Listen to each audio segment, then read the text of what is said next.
Hey beautiful people, welcome to the 5th Annual Art Hills Festival, a multifaceted art festival honoring World AIDS Day and bringing awareness to any HIV and mental health stigma. This year's festival includes the 8th Annual Black Awards, where we honor local Black and queer contributions to the community. The Art Hills Festival includes our very first Elevation Dinner and virtual festival starring me, the one and only Raya, as your host. You see me twerking around Austin, hey!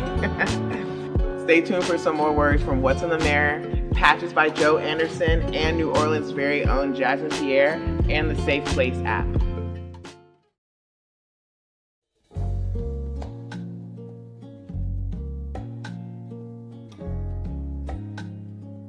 The intersectionality around HIV and mental health, that is a priority for us, because I always think that we have to tackle the things that's impacting Black folks at alarming rates, or just, where that disparity comes in. A disease like HIV has become the Black man's problem, the Black woman's problem, the Black queer problem, the Black trans problem. And again, we have HIV prevention, right? But we have to focus on where that intersectionality lies. Are we providing the necessary resources and tools once people get into HIV care? Do they have access to a therapy when someone finds out their status? Are they homeless? All of these different questions around all these different disparities. And I know for me, I have been doing this work for a while, and as a Black queer man, advocated through our community, I came across a lot of people, the Black queer community, and one of the things that we wasn't talking about was HIV in relations to mental health. And I think we always look at it as this separate thing, but I think you can't have this idea of getting to zero with zero new infections, zero deaths, without talking about mental health. That's what we've been focused on in 2020 with our Art Hills project, with this Art Hills Festival. And it's important work. It's important work, and what I realized is that it's a lot of people doing the work across the country. And so my mentality is to localize a lot of the work being done. Having those conversations outside of the institutions. We're having it in the communities. We're having it with artists. We're having it with the people that's most impacted, but not necessarily the people sitting at the tables. I guess I would assume it's the average amount of mental health issues that basically any other American will face, or just normal. For me, just daily stresses, daily microaggressions, the daily questions of who am I, where do I belong here, how important am I truly representing my best self, how are my relationships? I've had stresses in relationships, I've had stresses on the job. Just because you may be going through something right at this moment does not mean that's the end of your story.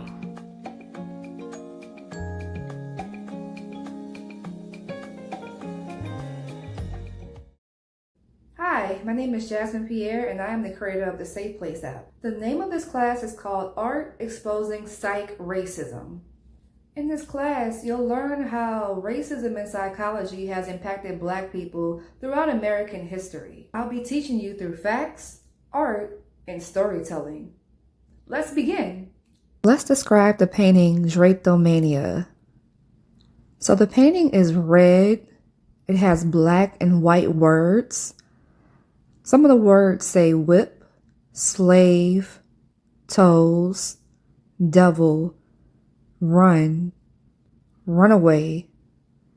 In the very middle, you can see the word Black folks and something that looks like a bullseye.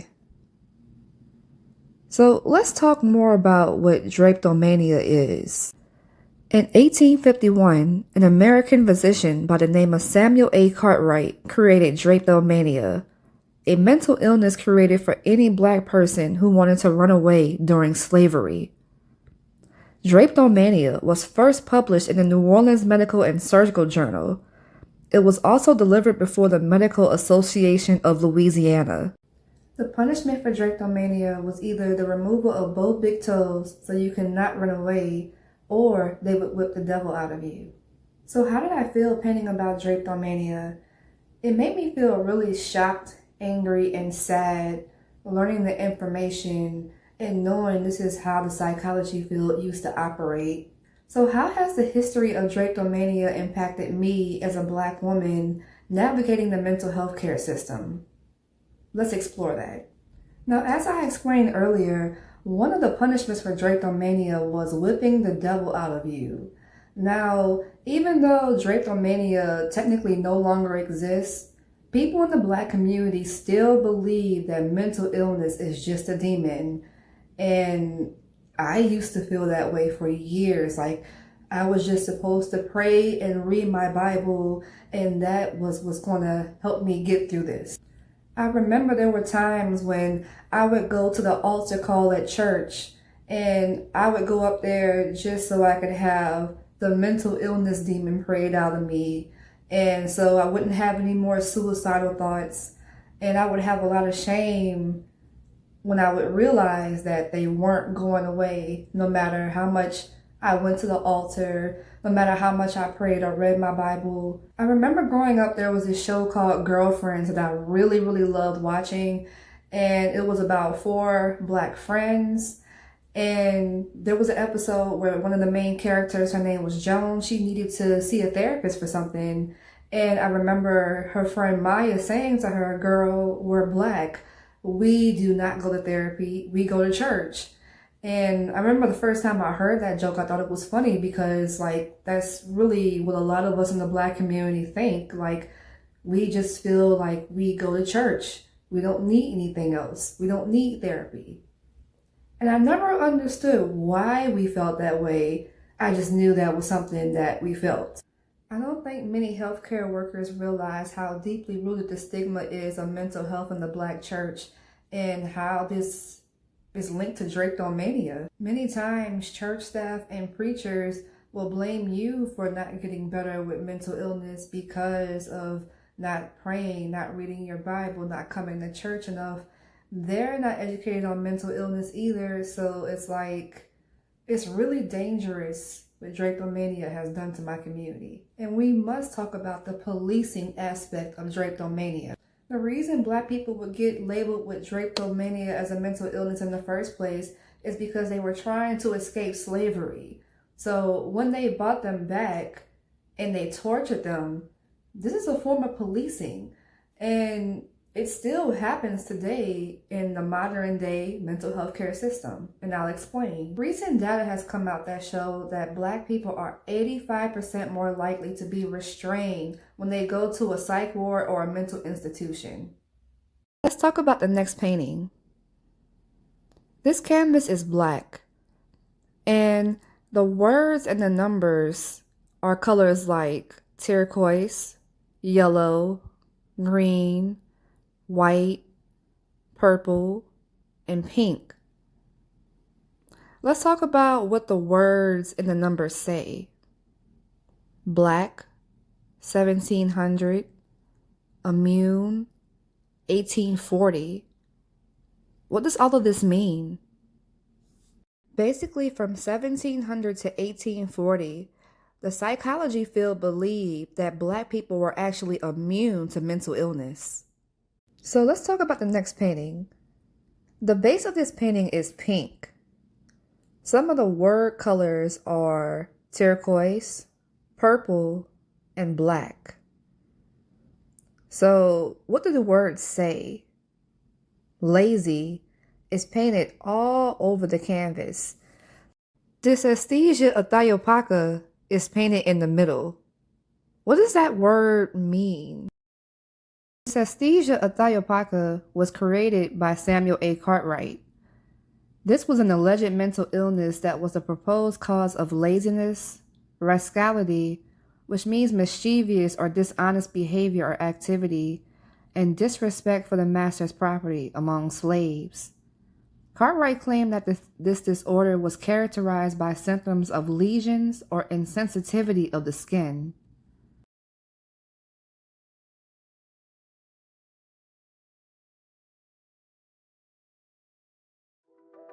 Did you know that the Art Hills Festival was created 5 years ago in 2020 during the height of the COVID-19 pandemic? It was virtual and it streamed for 3 days across Facebook, YouTube, and Twitch. It was a scary time for a lot of us. And What's in the Mirror wanted to do its part and join other community organizations and provide a virtual space.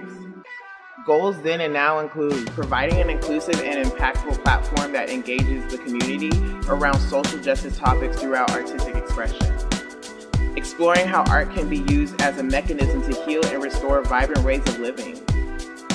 Hold brave spaces for meaningful involvement of people living with HIV and mental health conditions and those of gender identities and other body types.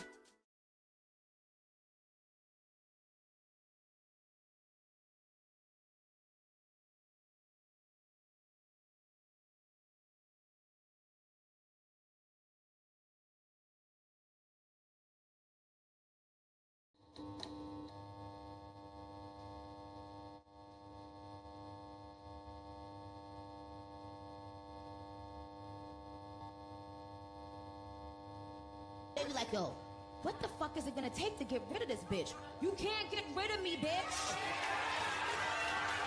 I'm not going nowhere. I'm not going no fucking where.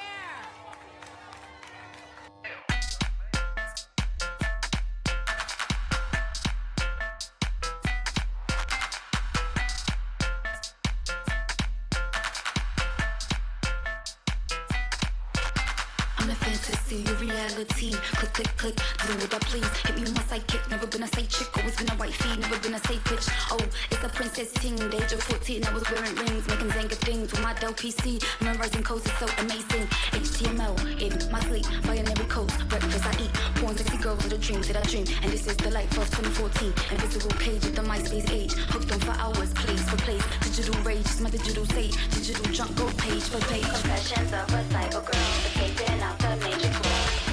It's a war and I wanna let me live the life I did in the beginning. Confessions of a cyber girl, escaping out the matrix world. It's a war and I wanna let me live the life I did in the beginning. Let me live the life I did in the beginning. Let me live the life I did in the beginning. Let me live the life I did in the beginning. Let me live the life I did in the beginning. Let me live the life I did in the beginning. Let me live the life I did in the beginning. Girl, a fucking weirdo, awkward in the club and always in your earlobe. Read my books and I don't do drugs. Like a mother's love, I'm selling the stuff. Thinking too much and I live in the matrix. Understand the truth and I see different faces. Dimensions that ain't even mentioned. I can read the space anytime, no question. If I try hard, I can move with my mind. Gonna meditate until I gravitate. Get my living state into a higher place. Still a fuck up and I think it's true. I'm still a little brat saying, don't tell me what to do. Oh, this is just my life and what you went through, I've been through it twice. I'm still doing nice. I do the damn statistic. Giving my all, it's a gamble, I'ma risk it.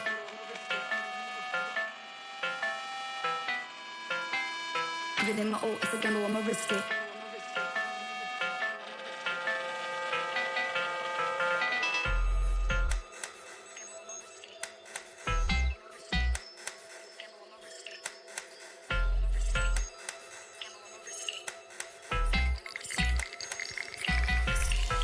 Confessions of a cyber girl, escaping out the matrix world. It's a war and I wanna let me live the life I did in the beginning. Confessions of a cyber girl, escaping out the matrix world. It's a war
As an artist and a community activist, I want to stress to y'all the importance of self-preservation and self-care. We can't continue to fight if we are not well. We must rest. These are some complicated times right now, and policies are being created to ban books across the nation, strip the rights of women to make choices about their bodies, eradication of affirmative action, and protections of trans children and adults from local, state, and federal jurisdiction. The results of the latest presidential election can't break us. When ready, or if at all, let this election wake us. Wake us to new ideas, new visions, and new growth to show up for our community. We do not have to be okay with the genocide of any group of people across any nations.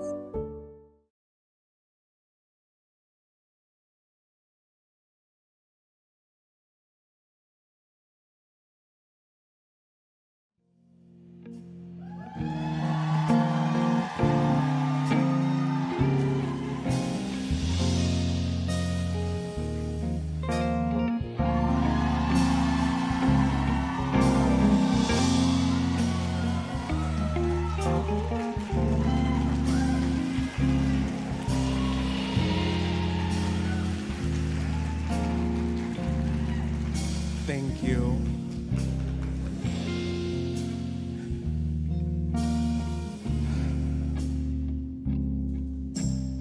I used to not be able to dream. I didn't see myself the same way that my friends did. The confident girl, bold and brave.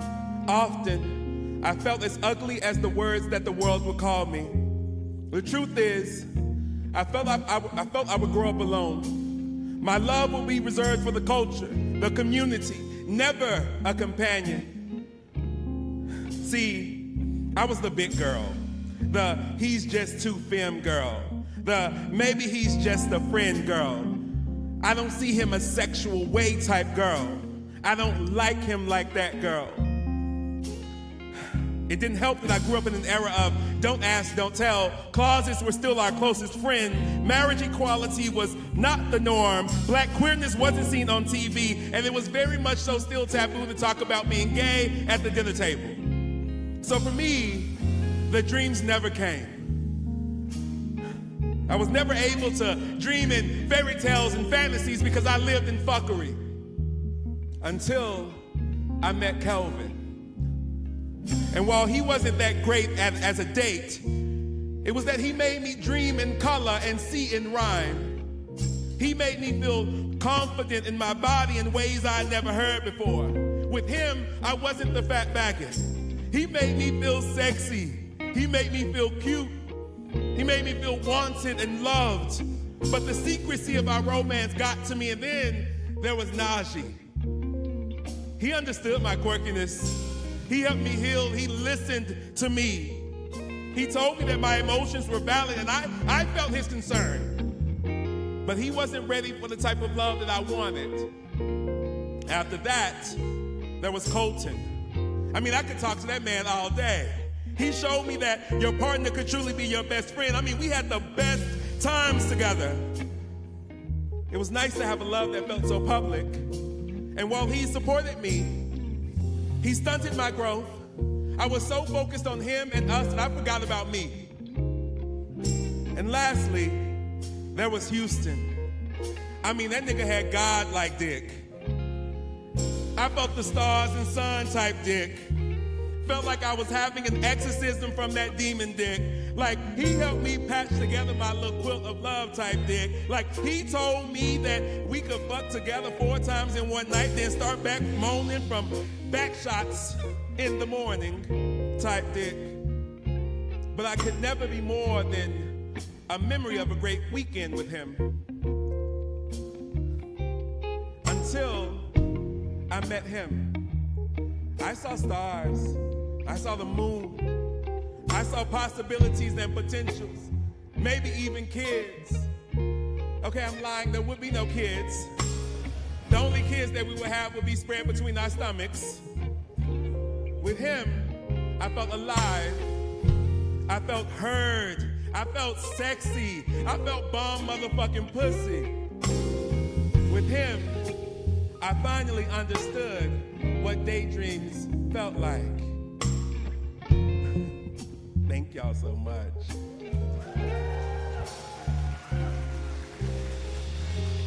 So I cannot really see anyone but these beautiful faces up here. I want you to know this is not a regular poetry show. I want you to be loud. I want you to laugh. I want you to feel all of your emotions, okay? Okay. You know, this is a call and response type thing. It's like church in a way, but it's not church. It's very affirming in this space. So I want, okay? Yes, ma'am. Oh my gosh. And y'all look gorgeous, by the way. Somebody gonna get it when they leave, I know. I wanna welcome y'all to Patches, a black gay man's journey to the moon. This body of work means so much to me, and before we get into the show, I have to thank the Carver for bringing me back. Carrie, you are phenomenal.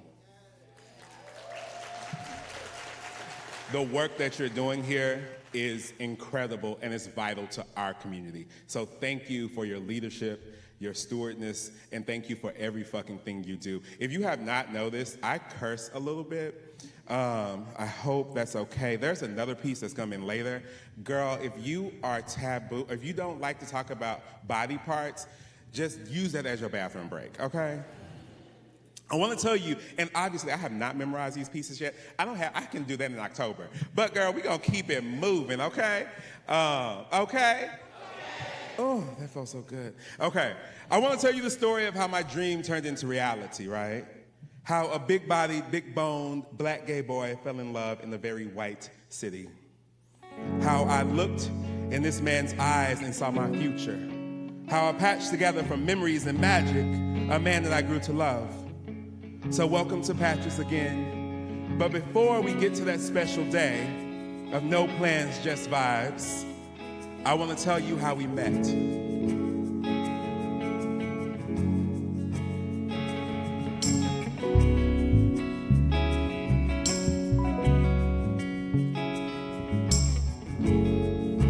I'm trying to be cool, but around you, I have a nervous energy and don't really know what to say or how to say it. It feels like butterflies in my belly and fireflies in my heart. I just laugh awkwardly and giggle like I took 2 puffs from a blunt and nod my head in agreement when honestly I don't know what you just said.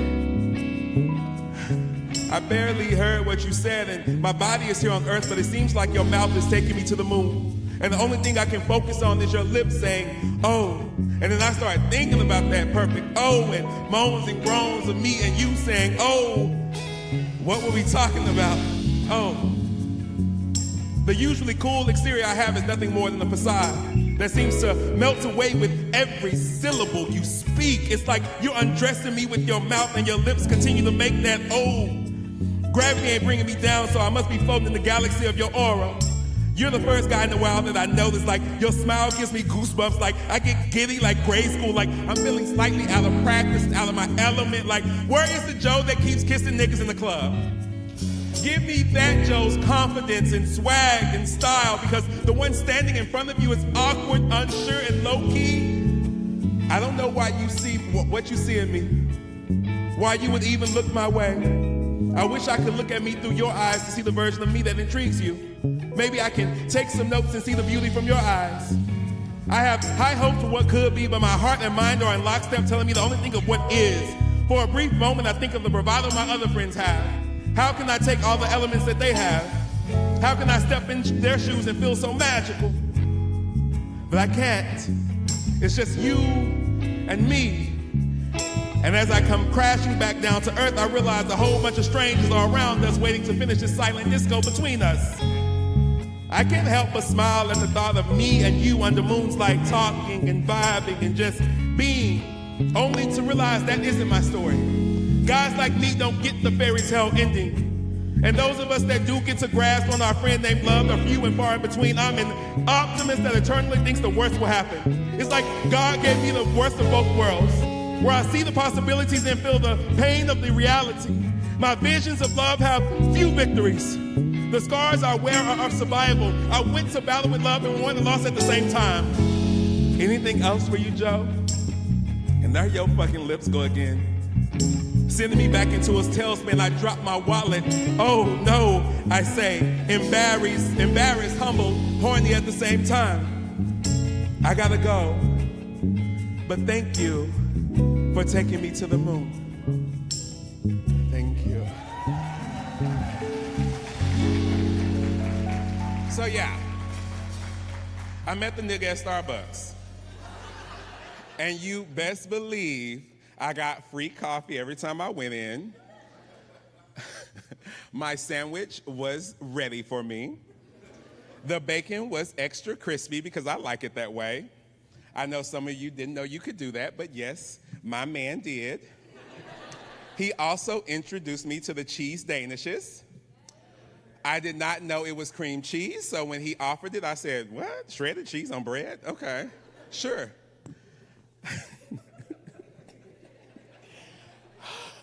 Eventually, that interaction between us turned into jokes at the register, which turned into, let me take a 5 to talk to you real quick, which turned into, what's your number? Which turned to, I'm taking the trip, I'm gonna bring you back a gift. Which turned into, what you doing this Saturday? I don't know, I said. What am I doing? Why don't you meet up with me, he told me. A day of no plans, just vibes. And while we were standing in line off Riverside at a taco shop. Come on, Riverside, yes.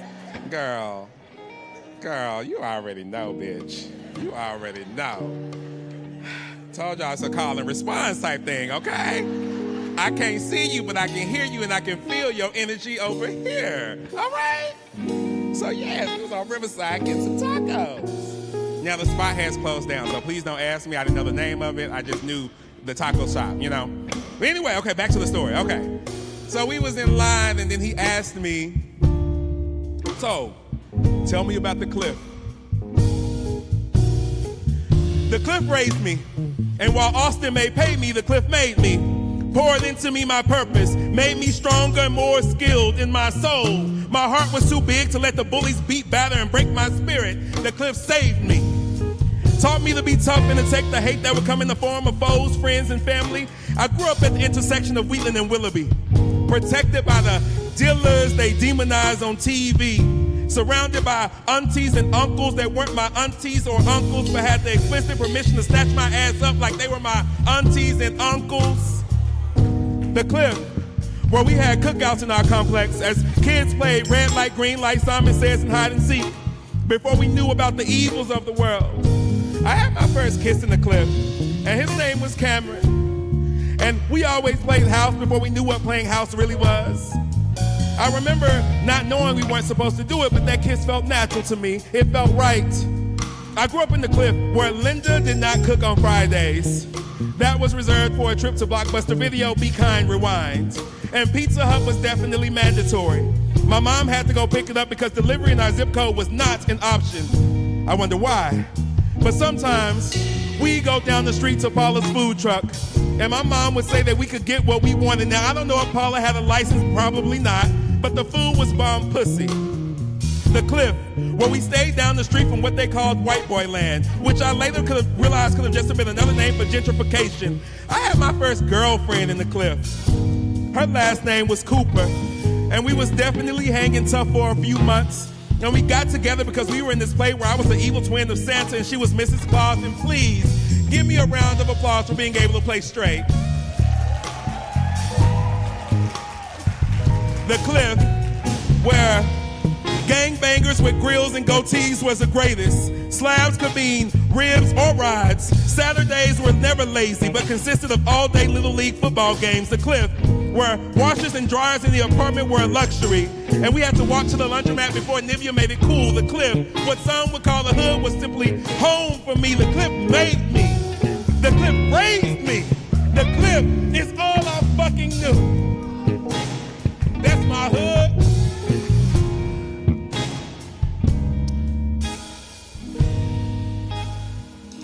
It seemed, after eating our tacos off Riverside, I started to open up a little bit more to him, telling this man about my time at Oak Cliff. The funny thing is, everyone talks real bad about Oak Cliff. Everyone thinks it's this really horrible place, but for me, it's really home. And I felt really affirmed in my blackness from a very young age. I grew up with nothing but black people in my neighborhood. My schools was all black. My teachers was all black, except Miss Fugele in my junior year in high school. She was a white woman that told me I could curse in my poems, and I was like, I fuck with you, Miss Fugele. But the one thing I did not understand was why I was so different. You know? I understood my blackness, but I never got a grasp on my queerness. And there was some shit that happened in my household that I was just like, is this normal, you know? I'm gonna stop really quickly for a moment. This woman's kind of emotional, so just give me a little bit of grace right now.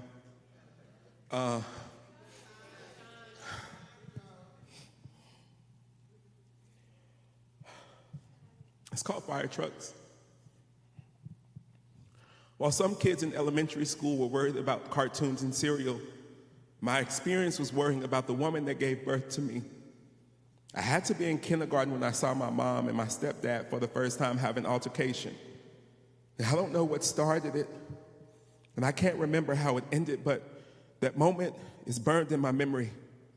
Them arguing, me hiding under covers, them arguing some more, voices getting louder and louder, culminating with them in the kitchen and me grabbing a toy fire truck to try and stop my stepdad from arguing with my mom.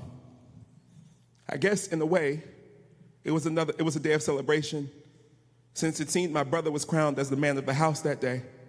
Imagine that, no older than 12, but having to defend your mom and your little brother from an adult man. He was promoted to protector that day, when someone should have been protecting him. And while punches were never thrown, the scars of shouting were enough to leave scabs on my mental for the rest of my life. I don't think I ever healed properly from that day.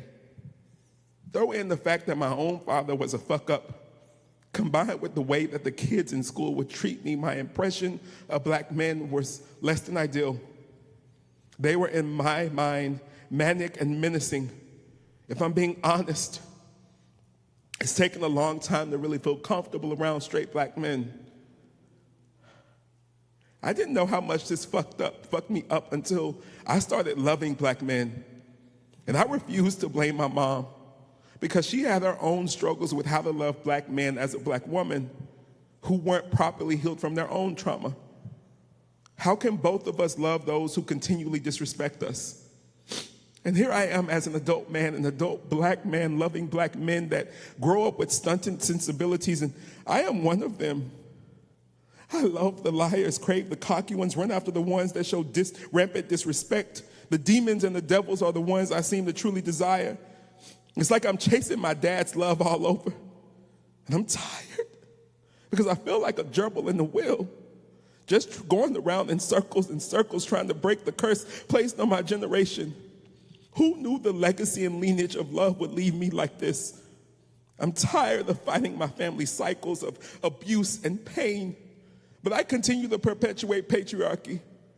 It's hard to focus on healing when you refuse to acknowledge the depths of your own hurt. So I seem to pick fights with you, seek validation from you, ask you for constant praise and reassurance. I ignore the flags red for the devil you are, because in my eyes, love is painful. It's what Joe learned when he picked up that fire truck that day. I'm broken on my best day and shattered on my worst. I crave chaos. The truth is, I'm the villain in my own story, because I don't see value in myself. I dance with darkness because I'm too ashamed to lay in my light. I wish I could show baby Joe that he is light, and that he didn't have to worry about picking up fire trucks.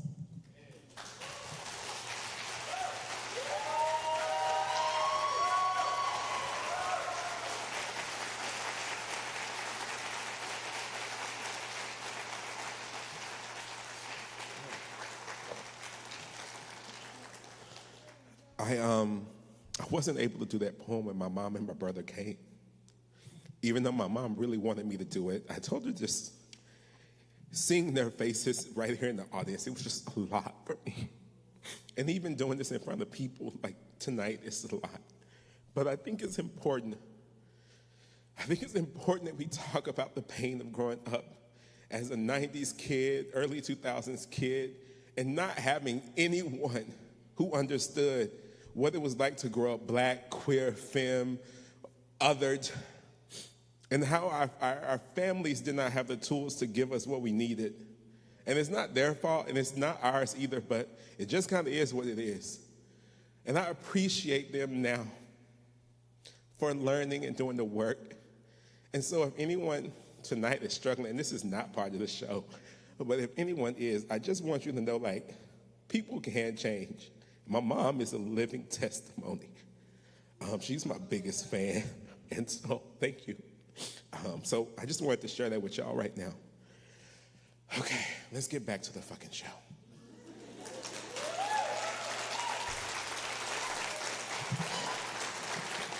Instead of saying anything, we sat in silence. I felt his hand start to rub against mine. My eyes started to feel heavy, like gravity was bringing this water down from my eyes. Let's head to the next stop, he said. While we sat in the car, silence still surrounded us. I was honest, I was truthful with him, because I started to feel comfortable with him. Felt like I could tell him anything.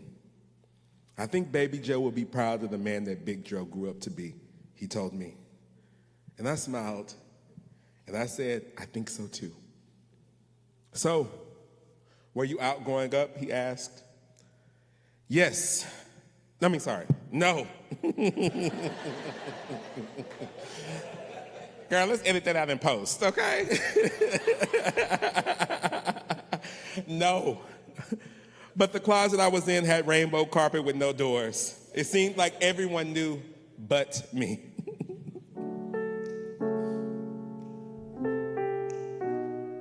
I just kind of want y'all to vibe with this one for a little bit. Come on, snaps.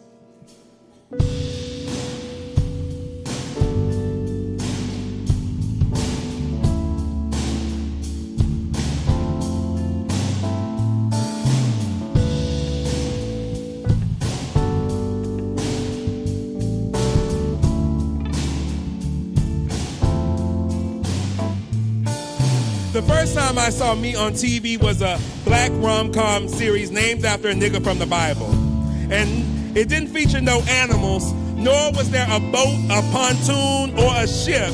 Just 4 black gay men living in LA. And while the series would go on to win no Emmys, no Golden Globes, no BET Awards, it won over the hearts and minds of a culture that was alienated, marginalized, objectified. Noah's Ark stepped into my soul and filled me in ways that I don't think a poem would do justice. It felt like I was walking around, not seeing another black person, and boom, they're right in front of me. And I know, to some, that may be extreme, but I'd only grown up thinking that I was an abomination, that I was wrong for what felt so natural, that I was evil, and to see joy being radiated from these 4 beautiful black men on the TV screen, again, there are no words. It was around this time that I started seeing me for me. And maybe not the full version of me, but I started to appreciate the fullness of my lips, the wideness of this nose, my hips, dips, and all this ass, my complex complexion. And while I didn't love it, I finally saw it. Not the hiding in the closet scared of being gay me. I saw glimpses of love and I felt it. First person to see me for me was Ashley Nicole Hickson. Held my hand as I ventured out into the world, showing my little rainbow flag. Like a baby gazelle walking for the first time, there were dips in my step, but it felt good to walk in gay. Second person, Chaz Dominique Moore. And the way he wrapped his love in my love, he even offered to go to a gay club meeting with me. And while I couldn't find the courage to walk in, he told me that he was proud of me. I wish at the moment that I was proud of myself. It's funny, for someone who loves rom-coms, could watch a wedding planner at the drop of a dime, I didn't think I was worthy of love. I didn't think that was my ministry. I wasn't that girl. Part of it, I didn't think I deserved it. Another part, I was scared of loving someone so much that I would lose a version of myself. These were 2 of the first people to show me what it was like to receive love unconditionally. Like, they took me and all of my craziness and the fact that I was a Leo and said, we still love you. I wish I could have loved myself. See, the greatest goal was never to find the love of someone else. The greatest goal was to find love of self and finally understand what it was like to be Joe.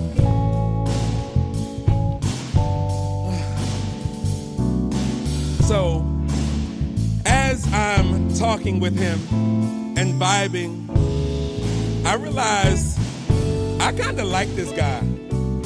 I kind of like this man. I kind of like this energy that we're going with. And I wanted to see what could happen from it, you know? Like, I don't know if you've ever had a moment where you're like talking to someone and you're like looking at their lips and their beautiful brown eyes and their gorgeous skin, and maybe before you start thinking about like what the sex is like, you're like, I really fuck with you. You stimulate the fuck out of me. And that's where I was in this moment. However, Joe in those moments gets very awkward. Like when I like someone, I'm like, ooh, girl, we like you. Like, we gotta stop talking. Abort mission. Like, the emotions in my brain are like, alert, alert, we like somebody. Alert, alert. And then I leave the date in my head. I start daydreaming and start thinking of what life could be like with him. Ooh, sorry I did that in the mic, girl. Still recovering from that ugly cry I did.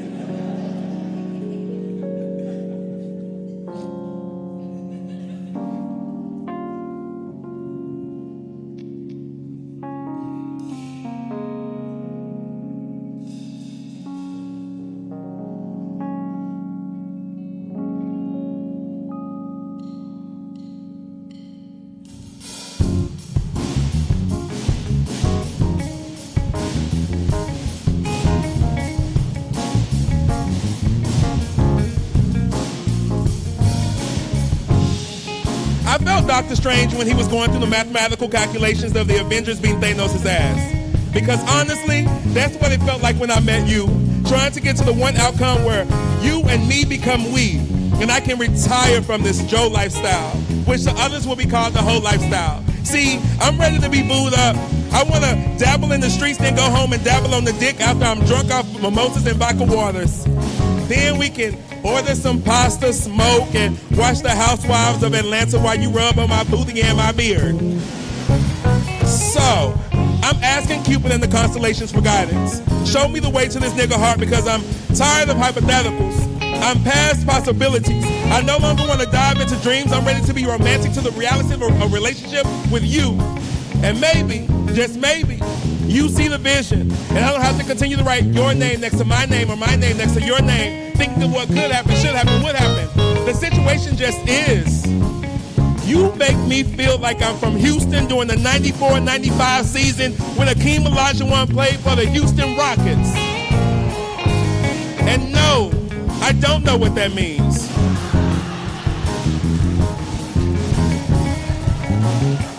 Just know you make me feel like I'm a Houston Rocket. A nigga's just trying to be your last. I want to be the last man you kiss goodnight. I want to be the last man that you think about before bed. The last man with your last name and the last man you sit at home with and think, damn, this nigga crazy. And he's a lot. And he's still a Leo. But I love him. And that little lion his ass keeps caged up. I also want to be your first. I want to be the first man to get to places in your heart that you didn't know were possible. The first person you want to go to happy hour with and flirt with the bartender so we can get some free drinks. I want to be the first person you wake up next to and thank God for the course corrections that we made so we can actually meet. So let's skip the bullshit. Let's turn hypotheticals into realities and win this shit called life, bro.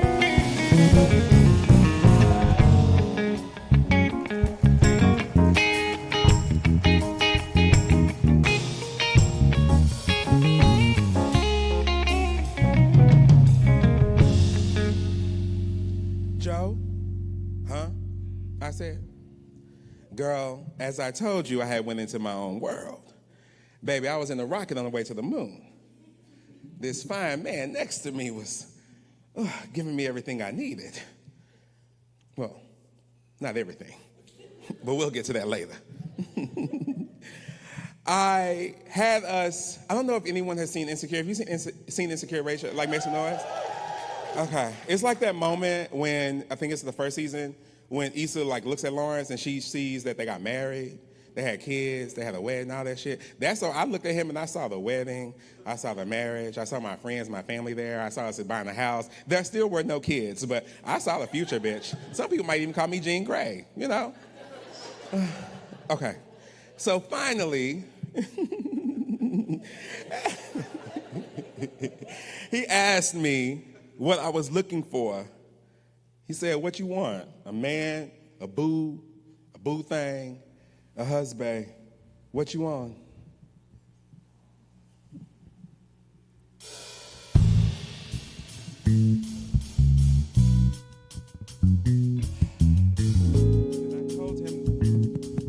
Hello?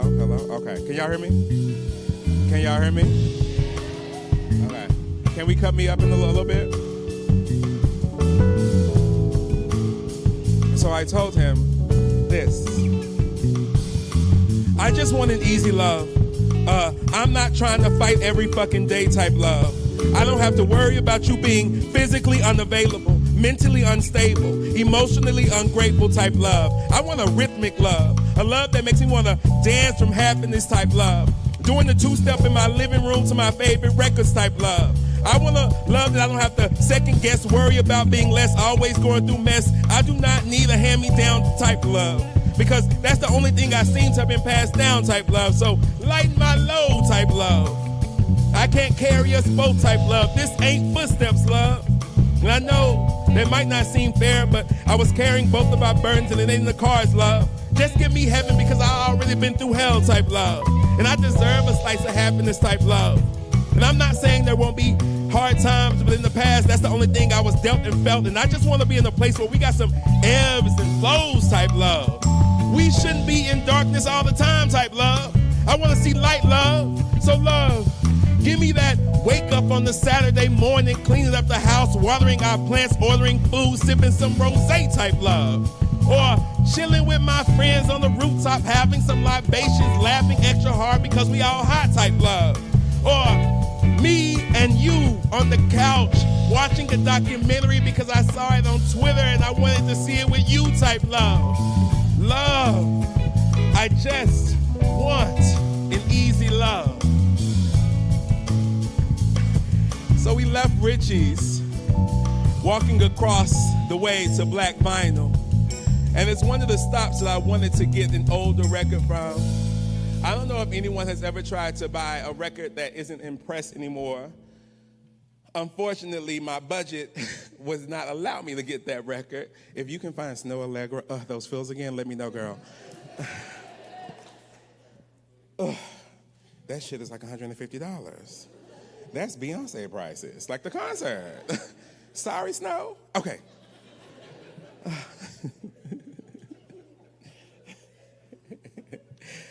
So, we're in the vinyl shop, and so he said, if it's that simple, why are you still single?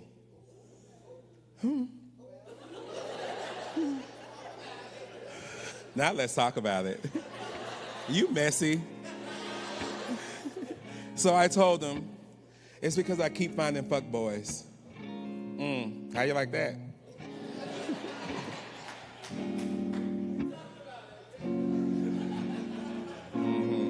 See some fuckboys here.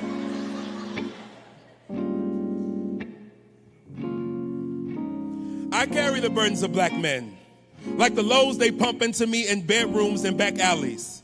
They break my back with patriarchy, bust walls down with heteronormativity, punching pain through that penis that is too small to provide any pleasure. It's simple. They throw daggers at the little faggot they wanted to spit on during the day, then ask that same dirty little slut behind bedroom doors to spit in their mouth.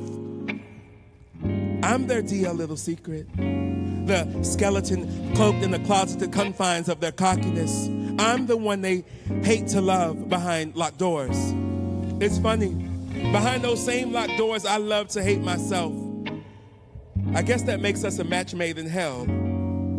I've learned maybe by mistake, maybe from the girls around the way that pussy is power. So I give my body to those who ask, now demand to dick me down. And for a moment, more like a minute, I feel the power of this pussy. I feel the pleasure of this pussy. I control with my hips the speed and flow. I control when I want them to come. Through clenched muscles, I soothe the pain from behind their eyes. With every death drop I do on the dick, I subdue the stress that builds in black men as we buck back and forth as if I'm hitting the reverse in uno. It's a badge this pussy wears with honor. Me, the secret shame you try to wash away in the shower, is the only thing that makes semen spit from that dick of yours. It's funny, both of us use and abuse each other, treating each other like nothing more than bodies for the bust down. He may not realize it, but I am similar to him. We are mirrors of each other, trying to stroke our way out of the pain the world gives us. The only difference, I wear my badge with honor, while he hides his in shame. I see the generation of worry that's been passed down to him. I see his father and his father's burdens. See, we have the same burdens that we received from our fathers. My hips hide his secrets. My tongue gently hides his pain away. I sew patches of his penis on my ego because that's the only way I can feel love. It's a funny situation to feel the fabrics of this fantasy. I suddenly hear grunts grow louder, moans deepen, and I know what's about to happen next. So I prod him, I push him, continue to stroke his ego like I'm stroking his dick. He yells out spit, slowly coming back down to earth. And for a brief moment, we play pretend like we actually enjoyed it. See, I carry the burdens of black men.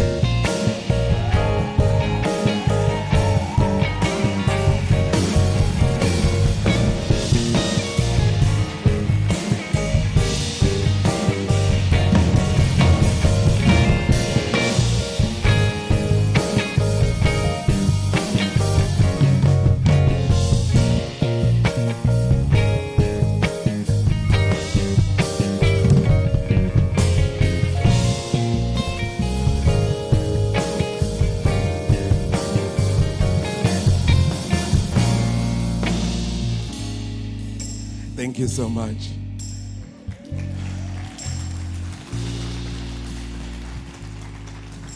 I want to take y'all for a moment on the rest of the journey, if that's okay.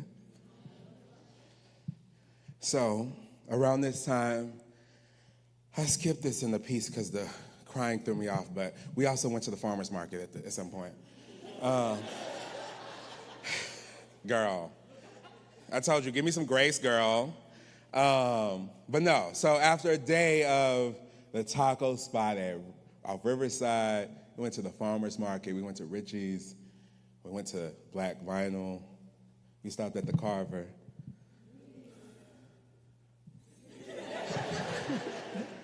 And if you don't know, they're selling t-shirts and bags out front. Dawn, raise your hand, girl, raise your hand. She's in the back, I think. I hope that's Dawn, waving their hand. Okay, give it up for the t-shirts and the bags, y'all. So you can see more events like this. So yes, we went to all those places. And around this time, I want you to think about like a day in March, after South by. And the weather is beautiful. You know, March is kind of perfect a little bit. You know, it's a nice little breeze. It's kind of cool. You can wear shorts with a sweater if you want to, if you're one of those people.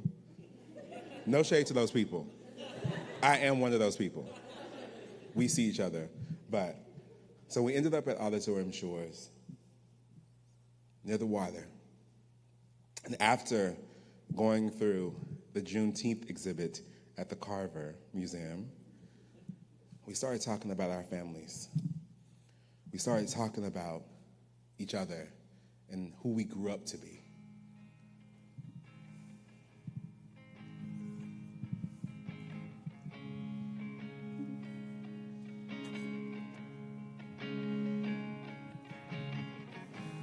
We had a conversation at the water. That evening, the flow of the water brought my face to yours. And we spent the evening talking about stories of black people. We talked about the stories of people that we'd lost in our family. It was at the water when we pondered the people whose passions we'll never see play out. It was at the water when we reflected on the riveting, ravenous report on their lives. Their adventures were washed away and eroded not only from the banks of the bayou, but from history books as well. It was at the water when we realized the place that their narratives and novels ran out of room, and the biographies of black men, black women, black children were burned, banished, and buried. It was at the water where I was reminded of our union, both past and present. I cried that night. Tears washed over me as if I was standing outside in the rain. And it was that evening I felt I was being baptized in your blackness.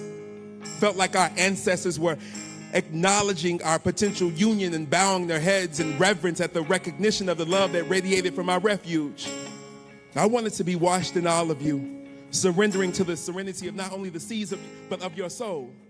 That night at the water, I felt love from you. I felt love for our ancestors, my ancestors, your ancestors. I felt black and bold, wrapped up in the man that I wanted to make memoirs of our memories with. I felt our future flowing from fingers to one another. As we created light, as our lineage lingered about lavish in our love, it was at the water when we talked about blackness, my blackness, your blackness, and we washed away tears of pain from our faces. It was at the water when you and I dove deeper into areas unknown into one another. It was at the water I realized that I was really falling in love with you. It was at Auditorium Shores on a cool Sunday afternoon, and I started to see him in a different light, and it was really something special. Two black men, two black gay men, existing, being, falling for one another. Instead of staying at Auditorium Shores, I decided Mama needed a cocktail.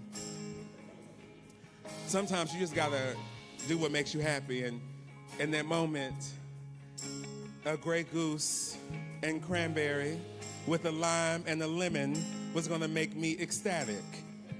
So we went to Rain, and while we were at Rain, he asked me a question. So tell me, what was your first time like going to a gay club? And it was easy, girl. Picture it, 2005. My older cousin Tanisha decides to take this baby gay to Elm and Pearl in Dallas. Okay, some of y'all been to Elm and Pearl. Let me find out you was there with me. Okay, hey sisters.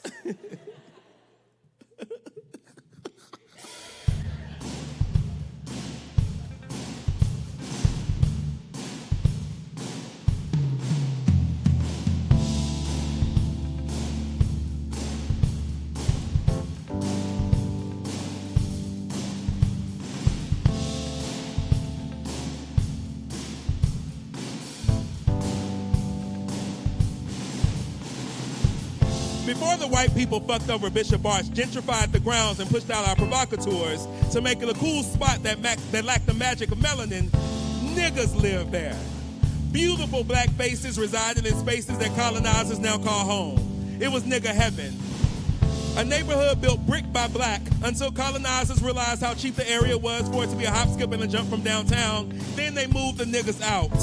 But before that, my cousin lived there, with hand-me-down furniture on hand-me-down dreams. Items passed down from generation to generations like we pass down stories to one another.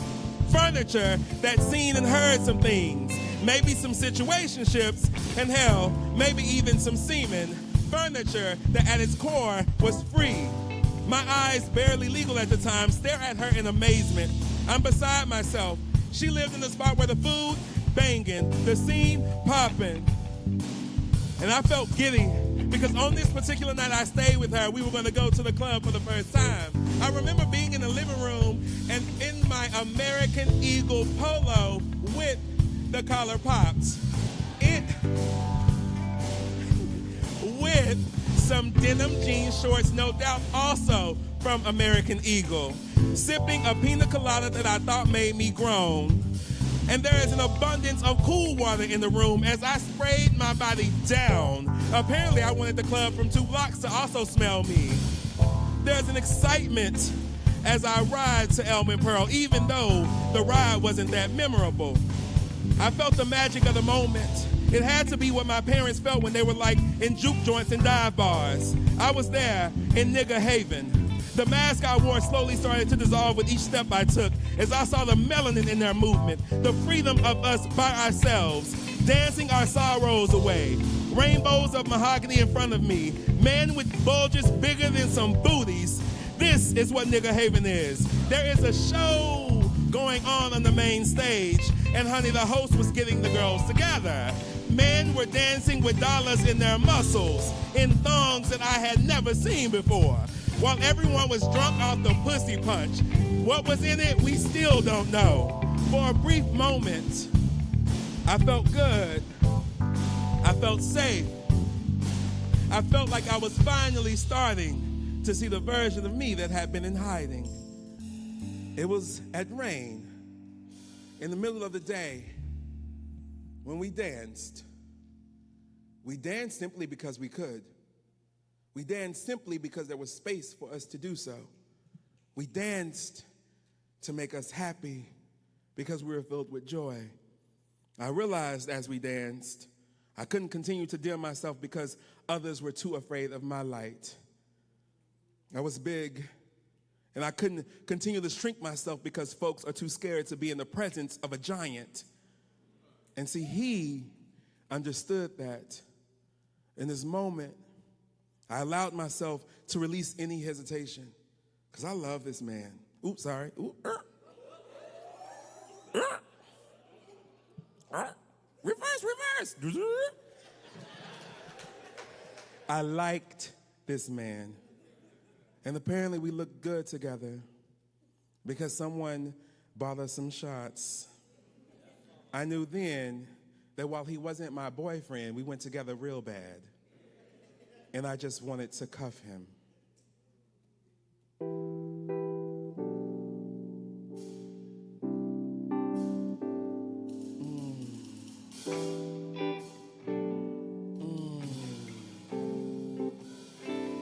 Do we have any lovers in the house tonight?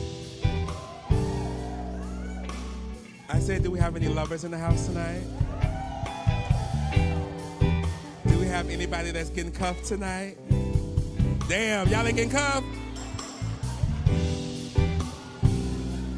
Oh, it's a whole bunch of single bitches in here. Okay. Okay, y'all better shoot y'all shot tonight, bitch. I feel like falling in love. Okay. I'm trying to make a nigga mine tonight. I want to kiss under the stars while lit by the full moon tonight. Making love to a nigga mouth tonight. But I will also take being drunk and kissing a nigga in the corner of the club after getting a little lit from various libations night. I'm talking, we walking down the street wrapped in one another with our hands hugging and random folks passing by telling us we look cute together type night. Like, even if we only just got together at the club night, I'm just trying to feel the softness of your lips. Do they speak the language of Leo? I want you to taste the Burt's Bees lavender that my friend Ron gave me because I never remember to carry my lip balm. Like, I want you to never forget the taste of the lavender from this night. I want the memory of my lips to never leave your mind because I spent so much time imprinting my magic and mayhem on your mouth night. Our lips learn to show love night. From short pecks to tongues penetrating, we make the moon blush and the stars turn away night. I want to wake up to the sun with our lips still making the scene about them night. I'm talking about a night where we talk about our lives, both past and future. Like, we not even swept off our feet because in the moment we met, it was like we was in space and gravity didn't exist night. I'm trying to take a nigga to the moon tonight, flying through spaceships that make our souls surrender to the sexiness of our union night. Like, nigga, I'm trying to jump rope on Jupiter night, sing on Saturn night, make memories on Mars night. I want to know why Pluto ain't a planet no more night. Like, I'm trying to see Ursa Major and Minor the same night. I'm just trying to make a nigga mine tonight because I promise I can guarantee when I kiss you, you ain't ever gonna forget it type night.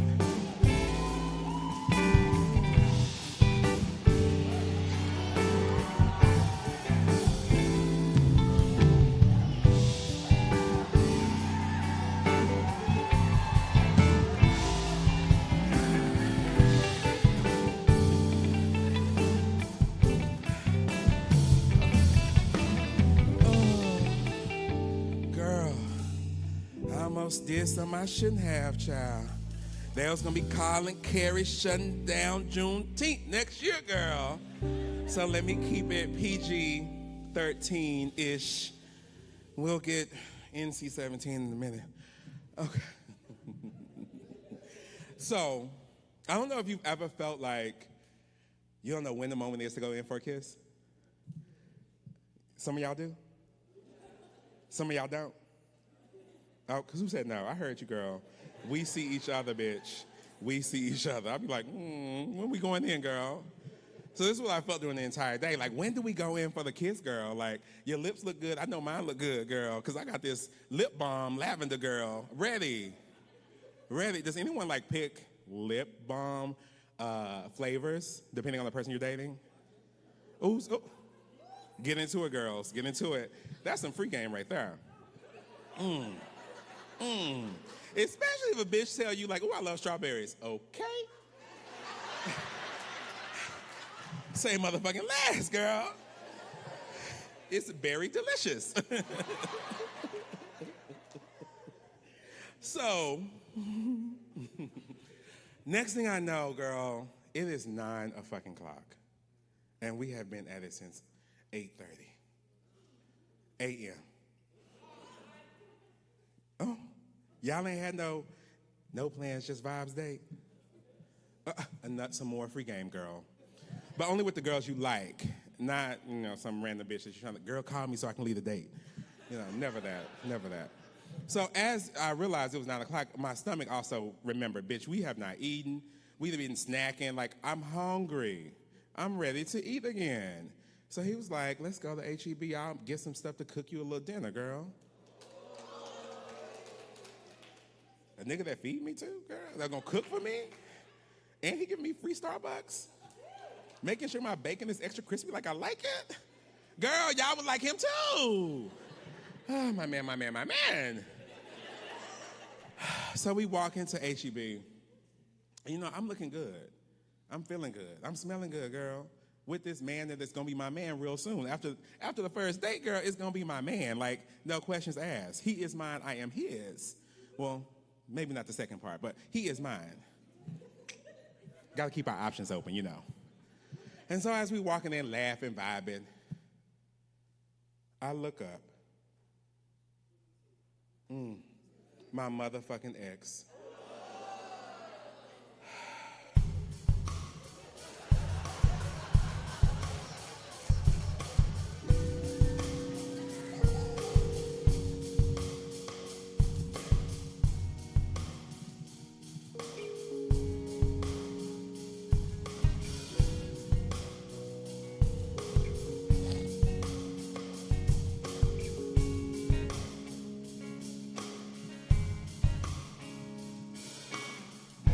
It's funny how the brain works. Check it. I'm in H-E-B, running in to get some champagne for the mimosas my girls and I are going to drink to celebrate. Hair cut, nails did, fit immaculate, lips juicy. My Versace Dylan Blue is understanding the assignment and getting the job done. I wander over to aisle 9 or some shit like that, deciding to smell the candles. And all of a sudden, an oat and honey fragrance suffocates my sense of smell. I'm telling y'all, that shit rock bottomed me. Had my nose in a stone cold stunner. And I'm transported to the past where it's me and you in the park near Barton Springs and Lamar. It has to be close to midnight and the moon is in its full glow. The night is cooler and I feel you lean into me. You were always cold, it seems. So I wrap you in my arms. This is our special place, overlooking the lights of Lake Austin in downtown. Another memory. I'm in the bathroom with you, and we're in your tub, and my head lays down on your chest while I caress the side of your leg. You kiss the top of my head and tell me that you love me. I grab your hand, raising it to my lips and kiss it, smelling the oat and honey soap that we'd used earlier. A soap that you clowned me for when I picked it up from some freebies doing South by Southwest. It's funny how the brain works. It's been 368 days since our breakup, 8,832 hours, 529,920 minutes, and in an instant, memories of our memoir come running back into my mind. In an HEB hour while I'm grabbing champagne for the mimosas my girls and I are gonna drink to celebrate. I don't know if this grief is because I miss you or if I just miss the company. But before I can even reconcile my feelings, I hear a voice. You remember it too, huh? And there we are, no longer in your bathroom or by the lake, but what seems to be aisle 9 in an HEB, and I can't help but notice how you look. Hair cut, nails trimmed, fit immaculate, lips kinda juicy, and your Dolce & Gabbana light blue is understanding the assignment and is getting the job done. I don't think time stopped, but for a moment my heart did. It's you and me, and even though it's been 386 days, 8,832 hours, 529,920 minutes, it feels just like yesterday that I was with you. Now, I just want to explain a little bit. It's not that I was in love with my ex. I think we all, or some of us, have moments to where we have an ex that we really, really fuck with. And in this moment, I felt confused, honestly. We had reconciled and we were good, but it's like this nigga keeps popping up at the most inopportune times. And then these memories of us come back, and it's like I fucked with you so hard, and now we barely even speak. And it's difficult to reconcile at times. And instead of staying in the HEB, he told me that we could leave. He would order us something. He could cook another night for me. Now, I did get mad at the fact that my ex was there because I was like, bitch, I wanted to taste his food. Like, can the bitch cook? You know, can he season well? What seasonings do he have? You know, like, what's in his counter, you know? These are important questions. If you only have salt and pepper, girl, what are we doing? And that's no shade to salt and pepper. We love them, you know? But, girl, you ain't got nothing else? No Lawry's at all, girl? Something. So we head to his place.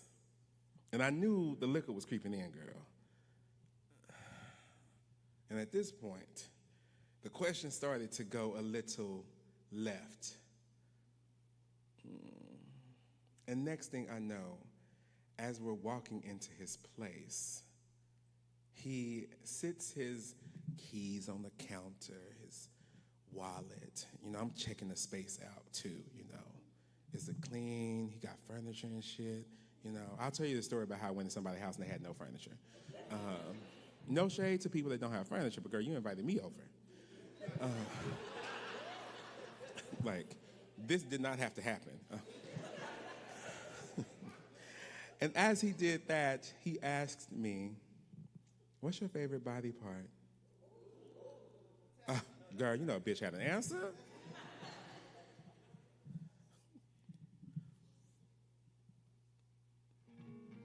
Oh. We gonna edit that out in post.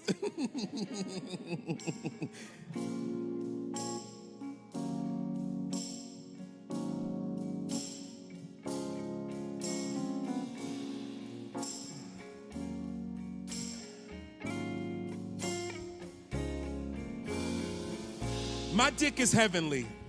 Like, it was molded and it was made and molded by God to please. And I know some of you may say it's sacrilegious, but I promise you my dick is a deity that makes dimes bow down. My dick is like Folgers. The best part of waking up is my dick getting ready to fuck.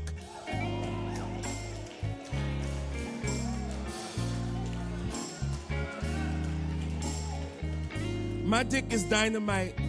It's the thickness for me. It's that Captain America dick. I can do this all day dick. My dick saves dynasties. Some might call it the Guardian of the Galaxy. And please understand, it's definitely something to marvel at. Others appreciate the D because it's much like Duracell and keeps going and going and going and going. And with every stroke, I promise to slowly soothe your spirit. I want to have your tongue speak in tongues. This dick gonna have you singing spirituals that only your soul can conjure. I wanna beat the pain out that little pretty pussy of yours. Slowly stroke that hole until a small tear runs down your face.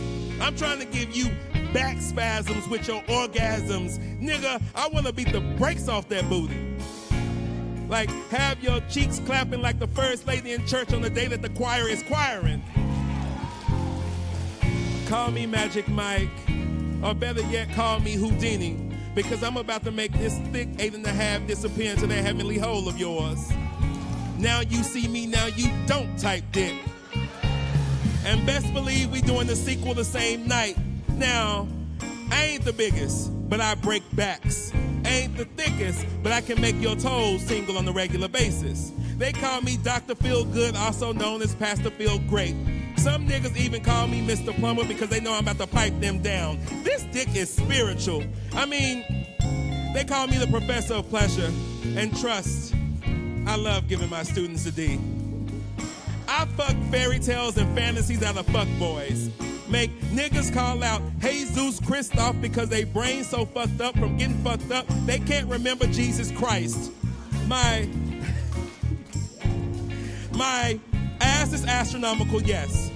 I mean, it's out of this world, the pussy is banging, but it's the dick that be having bitches quoting MLK and daring them to dream. It's the dick that be having niggas lose their morals, reminding they spine of positions they see in flicks that they jack off to.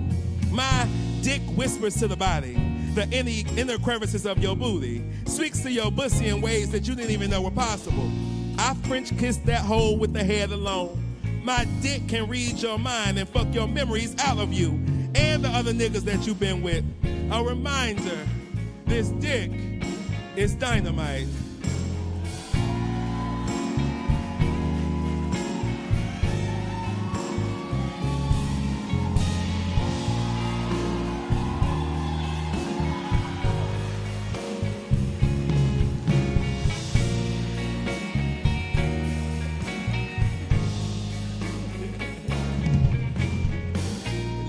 Y'all like, bitch, what happened? What happened next? He was sucking your dick from the front, the back, side to side? Did he play with it, touch it? No, because I'm a lady. But he was not ready for that answer. However, he did tell me he was intrigued to meet Mr. D, Professor D as some called him, but he wanted to wait on me. And I never had that. Someone who wanted to put my feelings before their own, in a romantic sense. He was comfortable with taking our time. Very much so Janet Jackson, Let's Way the Wild Tease. You see, before I was fucking around with niggas that didn't deserve me. And this time I felt like I was fucking with someone who was like,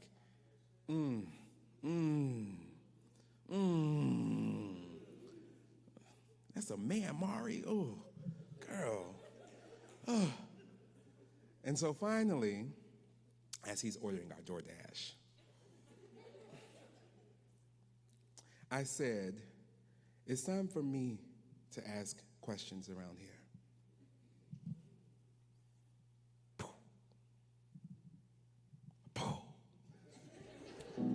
Oh, there we go. Okay. Time for me to ask these questions around here.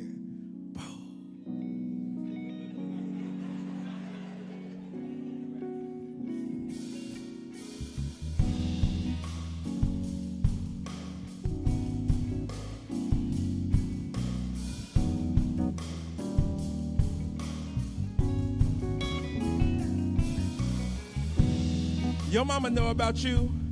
I asked. And he paused, unsure of the question, confused at the bluntness, pondering where I was going with this. His face scrunched as creases of confusion found his forehead. He answered, "What you mean?" "Yeah," he responded. No doubt he didn't understand the gravity of my question. Me, Butch Queen, who snaps in Z formation, bats eyes like a girl, switches with hips like his mama, gets glitter nails like his nieces, with foundation of Fenty like his auntie. So I asked him again, nah, nigga, do they know about you? He stared at me, trying to understand the unspoken questions that lingered in the air from me to him, so I continued. Does she know I can love her son in ways that she can never understand? Even though we understand you in ways you will never know. Worry of your protection from the world in lockstep. But it's my arms that you run to. When the world berates you as a black man, I see your softness. The softness that she hasn't seen since your youth. Your family may know you are gay, but do they know how gay their son, brother, nephew, uncle really is? Do they see you, all of you? And in turn, will they ever be able to love and see us? I can see the thoughts turn like seconds hands on the clock, tick-tock. He hugged me, arms wrapped around me, my protector, my love. See, I told him, when you get rejected your entire life for your existence, you don't want to go through that again. The idea of someone loving you in depths that you need in ways you deserve, that is on my agenda. I want a love that's easy, attainable, real, a love that's secure and affirms me for me. And in that moment, we spoke silently. His arms wrapped around me like a pretzel from Auntie Anne's, affirming me of my safety. With him, we spoke with language from our past lives, protected by ancestors and elders that we never met but could feel. Our love was a renaissance, a rebirth, a renewal of our past lives as ancestral energy surged between us. You good around them, but you better around me, he told me. It felt like for a moment we connected to future versions of self while standing in the presence of his kitchen. Is this what a revival feels like? With angels singing hymns in our hearts, the elders jumping in cloud-covered pews, you stare at me and make me feel naked. You start swaying and our bodies find a natural groove to the rhythm that only our spirits seem to know the beat to. You, the captain of the ship of my soul, I be mind-fucked by the magnitude of your brilliance. I mean, that brilliance beats my pussy into submission and makes me feel like our spirits just had sex, like I levitate while lazily languishing in our legacy on the Saturday mornings with you. Our dirty talk is discussions of how our collective trauma Our dirty talk is discussions on our collective trauma and how we healed from generations of hurt. Do you know how sexy it is for a man to admit that he went to therapy and took his time to get his shit back on track? I'd never experienced that. You showed me that pain isn't the root of pleasure, it's love. I feel heaven in your eyes. I taste stars in your touch. I don't know what gravity is around you. It's like God herself drew the picture-perfect scene from my lips to find your lips. Like she gave you the roadmap to me, and for the first time I see safety. Angels play in celebration, not at our joy, but at our justice. Because Cupid saw the scales, and since these two spirits are sworn soulmates, our lives deserve to be liberated by love.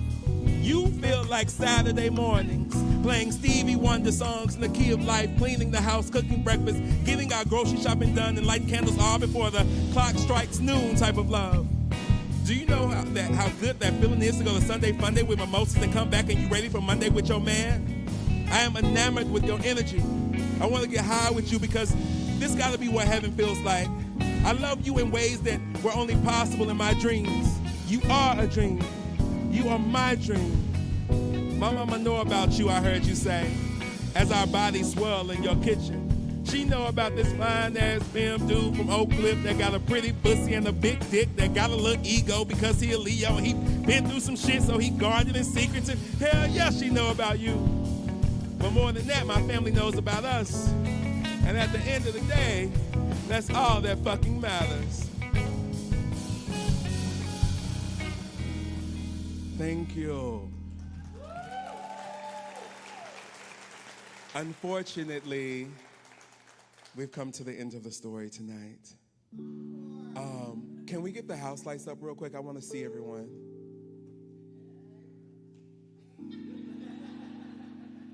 For this last piece. Oh my gosh, y'all look so beautiful. Hi. Hey, everybody. Y'all cute. Y'all real cute.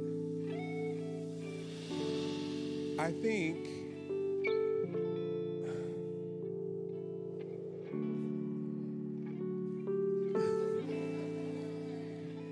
think I want to tell you one more poem about how the night ended, if that's okay.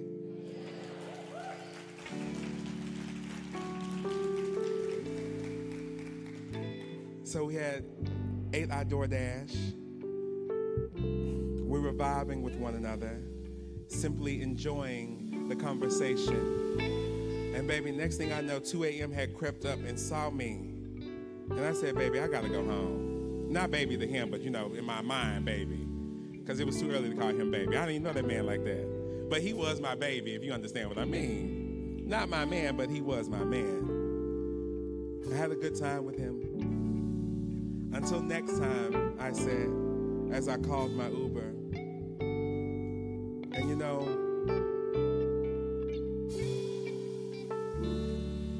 I didn't want to leave, honestly. And I'm thinking maybe instead of telling you what happened, I could simply show you.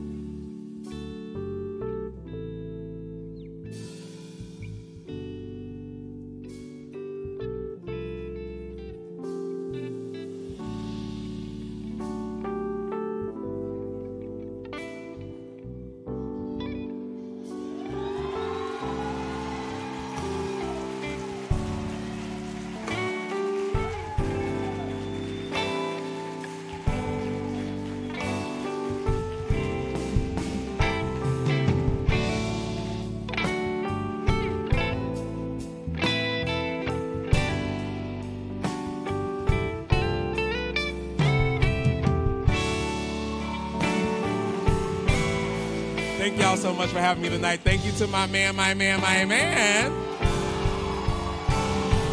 It's been an honor to be with y'all tonight. I hope y'all enjoyed the show.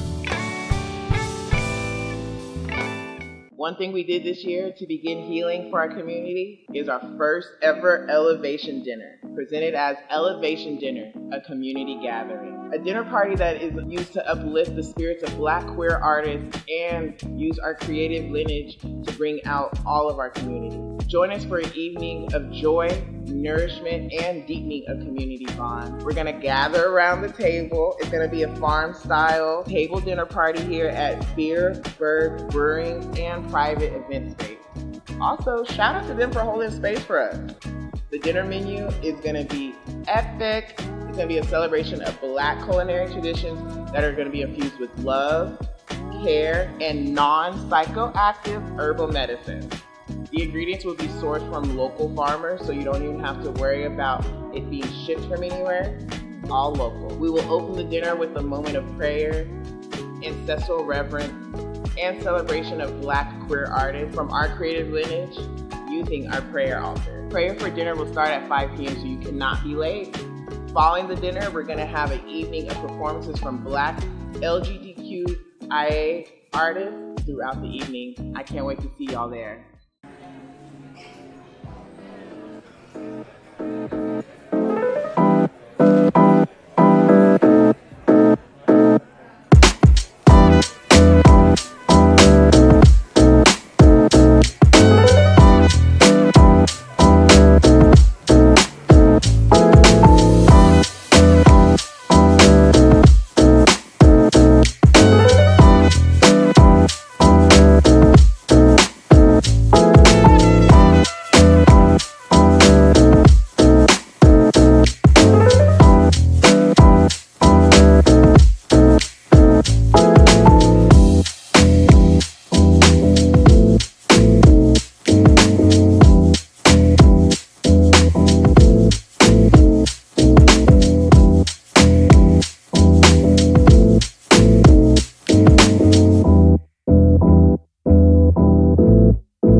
As always, I hope you continue to join us for an artistic celebration and come enjoy photography, painting, theater, performances, poetry, and more. We hope to spark community conversations about what it means to claim and move throughout and inhabit space as a Black person living in Austin.